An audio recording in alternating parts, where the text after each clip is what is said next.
ఒక్కసారి మీ ఫోటో పెడితే బతికి బట్ట కట్టగలరేమో ఒక్కసారి పరిశీలించుకోండి. ఇప్పటికే అసభ్య పదజాలంతో పోస్టు పెట్టిన వాళ్ళని, భావ ప్రకటన హక్కు ఉంది కదా అని ప్రకటించిన దుర్మార్గుల్ని చట్టం ఏ విధంగా శిక్షిస్తుందో చూసుకోవచ్చు. నిజంగా మీరు దమ్ముంటే, మీరు మనుషులుగా పుట్టుంటే, పశువులు కాకపోయింటే ఈ ట్వీట్ పెట్టింది, ఈ పోస్ట్ పెట్టింది అని నేను అని గర్వంగా చెప్పుకోండి. ఆ రోజున మీరు ఏం చెప్పినా వింటాం.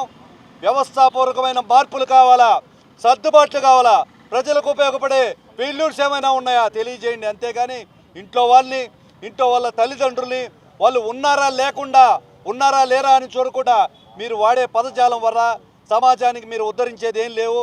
పర్టికులర్గా వైఎస్ఆర్సీపీ పార్టీ నుంచి వస్తున్న సామాజిక మాధ్యమాల మీద వస్తున్న పోస్టులు చూస్తుంటే చాలా అసభ్యకరంగా ఉన్నాయి.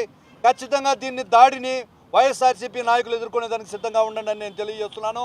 సామాజిక మాధ్యమాల్లో మీ నాయకుడు పోస్టు పెట్టుకుంటున్నారు. వైఎస్ఆర్సీపీ కార్యకర్తలు, నాయకులందరూ కూడా సిగ్గుతో తల దించుకోండి. ఎక్కడైతే మీ నాయకుడిని ప్రైజ్ చేస్తున్నారో అక్కడ కుటుంబ సభ్యులను చూడకుండా, ఆడవారిని చూడకుండా నీచాతి నీతంగా మాట్లాడుతున్న వాళ్ళకు బుద్ధి చెప్పండి.